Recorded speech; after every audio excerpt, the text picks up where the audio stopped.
Happy Halloween. Talk to me about the sport of wheelchair basketball. For like the average viewer, what should they expect when they're watching it? Come in expecting to see an able-bodied basketball game because all of our rules are the same. The basketball court's the same. The hoop is the same height, free throw line, three-point line. The only difference that we have in rules is we don't have double dribble. So our athletes can pick up the ball, put the ball in their lap, take 2 pushes, and then they have to dribble the ball again. Anything more than 2 pushes would be considered travel. So come in with that mindset, but then also understand that everything that our student athletes or our athletes are doing is all with their upper body. So you're not going to see them elevate and dunk over somebody like you would in an able-bodied game. So everything that we're doing is all upper body. So there's a lot of strength that's involved with it, and the strategy of the game is very different.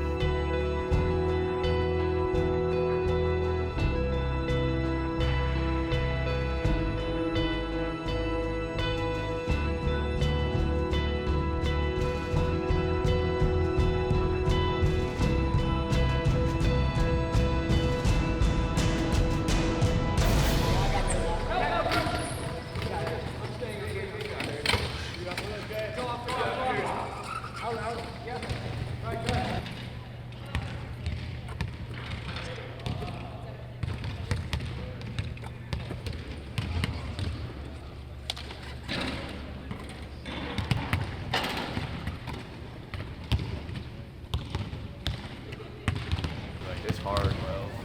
It's hard because this, boom, it's going. Yeah, but it's easy because if you make it, the rebounds are all right there. Oh, don't cheat, Mike. Good, now drop, now drop.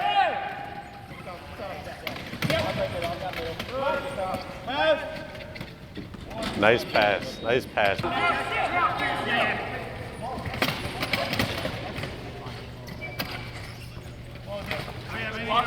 Excellent.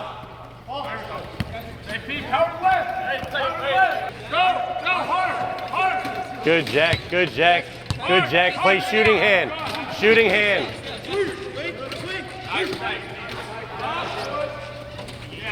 Nice bucket, Ben. Yeah, I think my coaching philosophy has kind of changed over the years. As you do something, it should kind of change and mold as you learn more and as you experience more. So I've kind of changed mine now that I try to coach with love and understanding. And that's the short part of it. But I mean, it's really knowing that mistakes are going to happen out there on the floor. We've never played a perfect game. I don't think I've ever seen a perfect game of any sport. So mistakes are going to happen. So it's understanding what's going out there on the floor and making sure that when I'm providing the feedback, I'm coming from a place of love.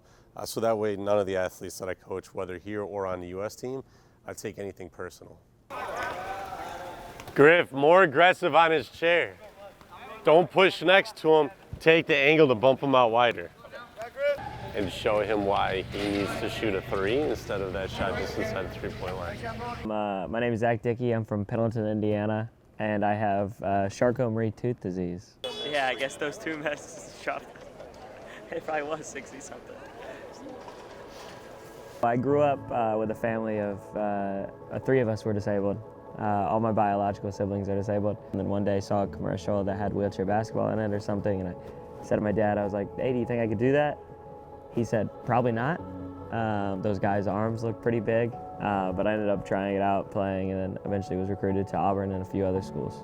First we met Rob at a juniors tournament. He came up, introduced himself, talked about Auburn, a school that you'd never heard of.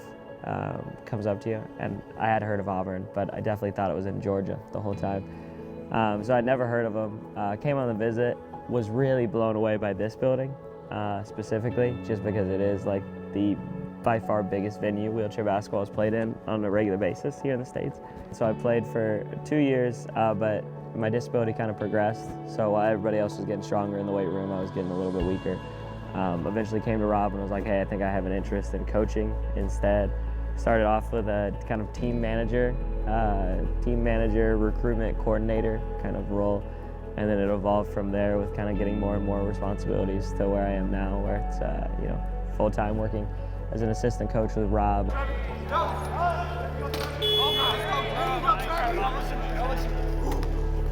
Trevor's like 3-second delay in shooting worries me a lot of the time.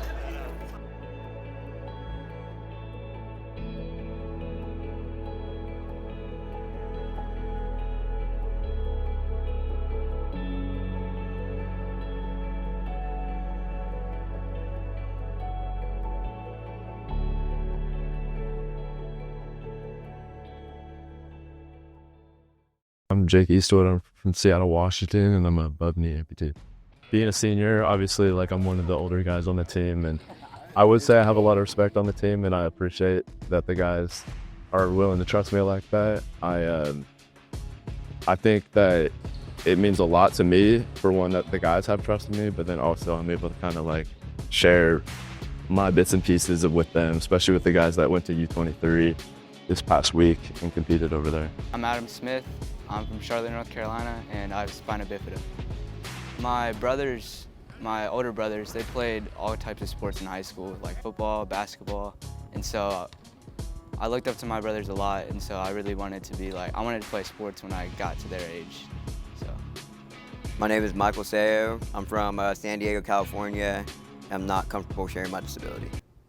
Just kidding, bro. I'm spinal cord injury. It's all good. I feel like I'm like a lineman out there.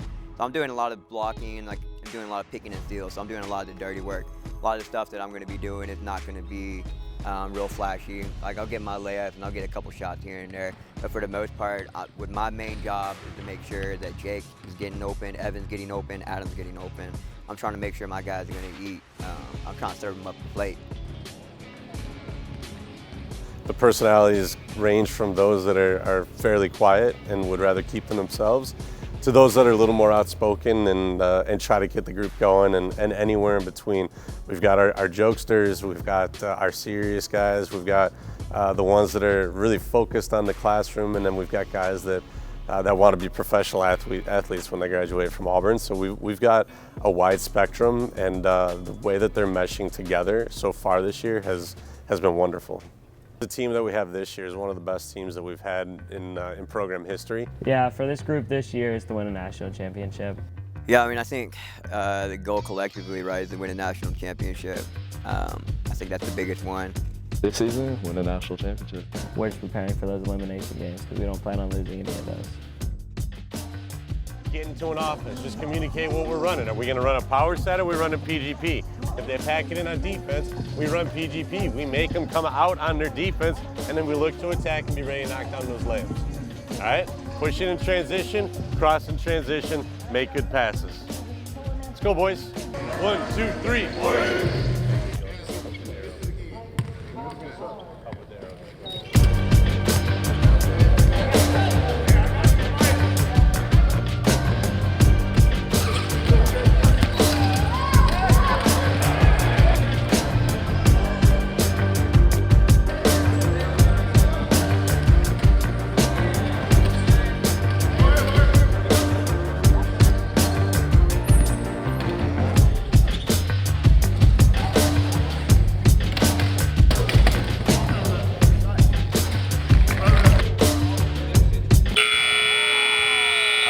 That last lineup that we ran, you guys are all relatively quiet with the exception of Jake, occasionally Mike.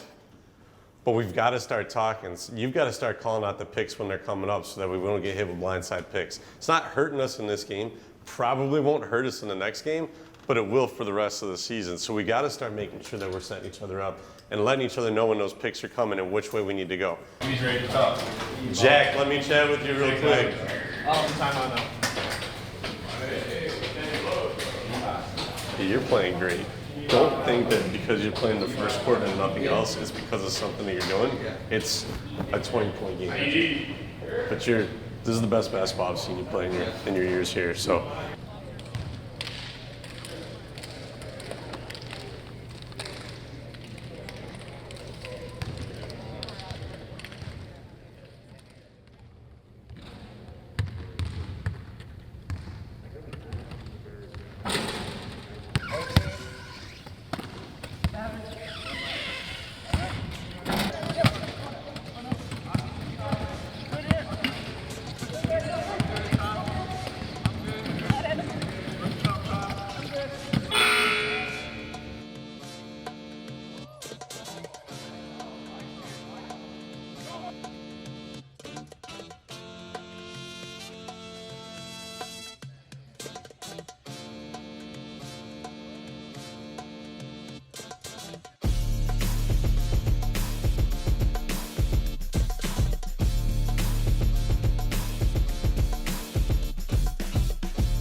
bro. Show the camera. Don't be afraid. Yeah, I mean, it's I think in our sport is probably one of the biggest rivalries we have. You know, Auburn against Alabama is a main rivalry, whether it's football, basketball, or speech club, right? It's you always want to beat your in-state rival. And for our sport, we're the only state in the nation that has two wheelchair basketball programs in the same state. So the rivalry is already built in right there just because of proximity. So, you know, we've got a game coming up against them here in Albertville in about 2 weeks, 2.5 weeks. And we don't circle things on the calendar, but for us, that's our first college game of the year. So we're excited to play Alabama. We're excited to see where we stack up against them this year. We haven't had a whole lot of success against them in the past, so we're looking forward to being able to match up against them in Albertville and kind of see where we stand early in the season, knowing that we're probably going to play them another 4 or 5 times throughout the year. Funny. I have a lot of bad ties with Alabama, being from Arizona and being here. My history goes pretty deep with them. I'm not too big of a fan of the coach over there. And then when I was in Arizona, my final year, my 5th year over there at Arizona, we got all the way to the national championship and lost to them. Every time I play against Alabama, it's definitely a big circle to make sure that we make a statement. And yeah, I'm looking forward to this year and playing them, and I think it's good for our team and it's going to be good for the program. Yeah, I'm extremely excited to play Alabama. When I first committed here, that was kind of like one of the biggest things on my mind because obviously you know and I know how big the Iron Bowl is. And a few of my high school teammates that I used to play with, they go to Alabama currently. So I'm definitely excited to play against them and just be in that environment.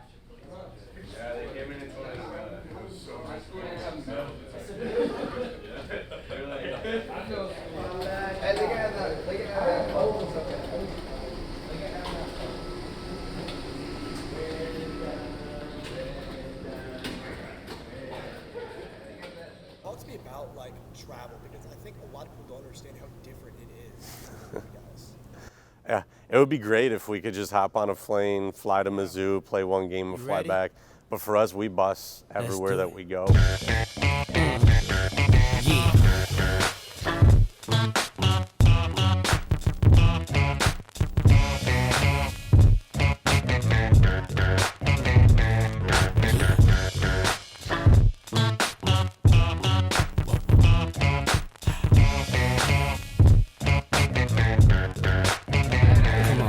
Definition of half man, half drugs. Ask the clubs, bad boy, that's what's up. After bucks, crush crews after us. No games, we ain't laughing much.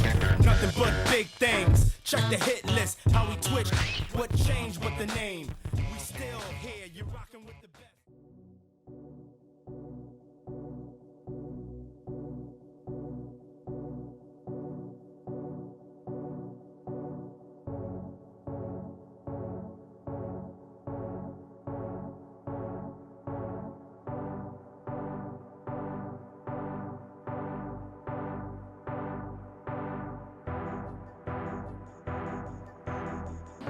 For us, this is game 1.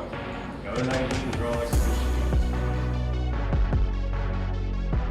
1, 2, 3, War Eagles!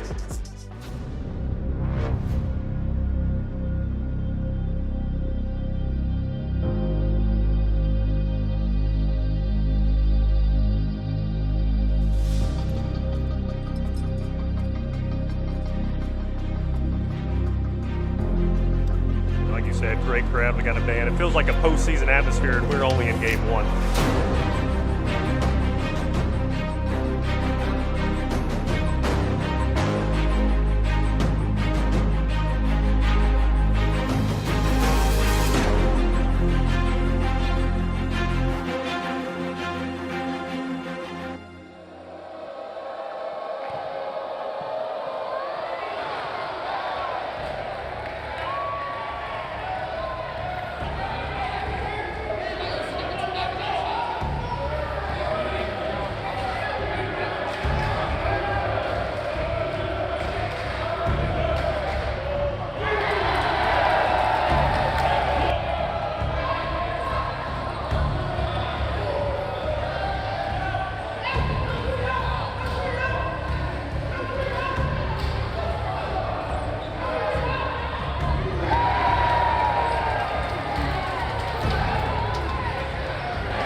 Jake, he's really coming to like the peak of his game, Jake Eastwood, where it's like now he is probably the best player in the college division.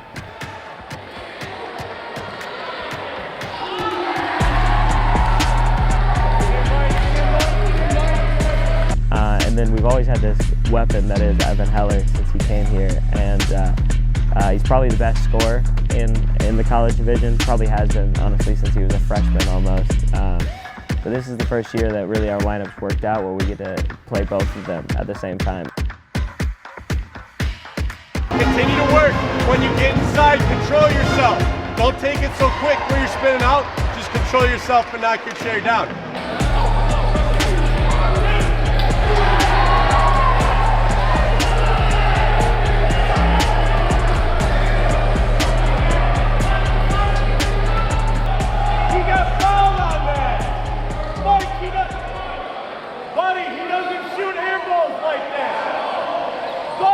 He doesn't shoot that way. 38 points. It's a shitload of points to put up in a half for us. And we only gave up 27. That's not bad defense. The breakdown's happening though when they're back picking. When we've got one out, whoever's trailing into the play, you need to communicate as you get back. You need to be talking about who you're rotating to. Everybody else, you're zoning up briefly until that guy gets back in.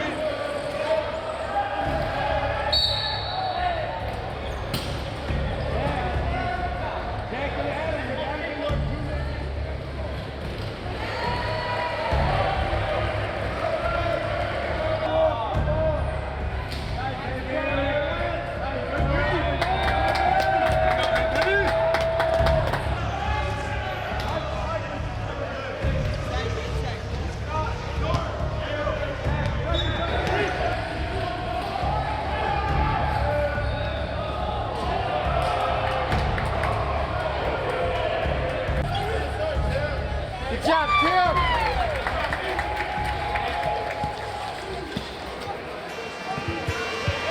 Yeah.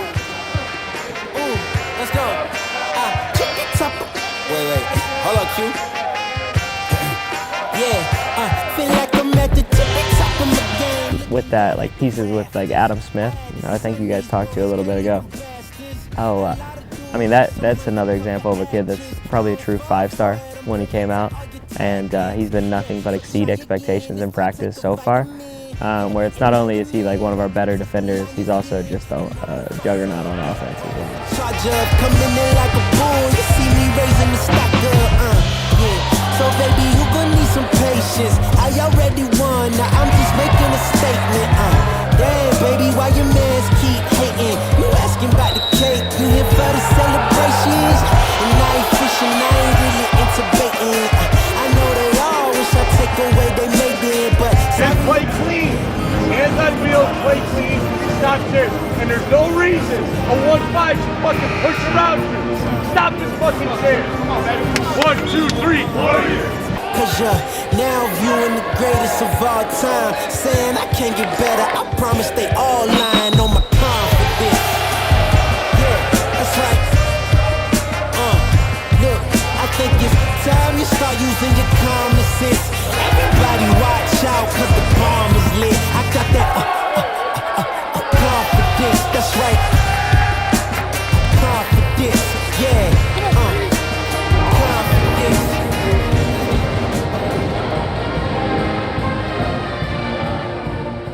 How's your son? He made the team this year?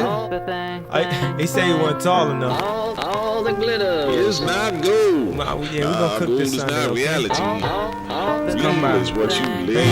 You got your new girlfriend? This is family business, and this is for the family that can't be with us. And this is for my cousin locked down, oh the answer's in us. That's why I spit it in my song, so sweet like a photo of your granny's picture. Now that you're gone, it hit us super hard on Thanksgiving and Christmas. This can't be right. Yo, you heard the track I did, man, this can't be life. Somebody please say grace so I could save face and have a reason to cover my face. I even made you a plate. Soul food, know how granny do it. Monkey bread on the side, know how the family do it. When I brought it, why the God had to look all through it. As kids, we used to laugh. Who knew that life would move this fast?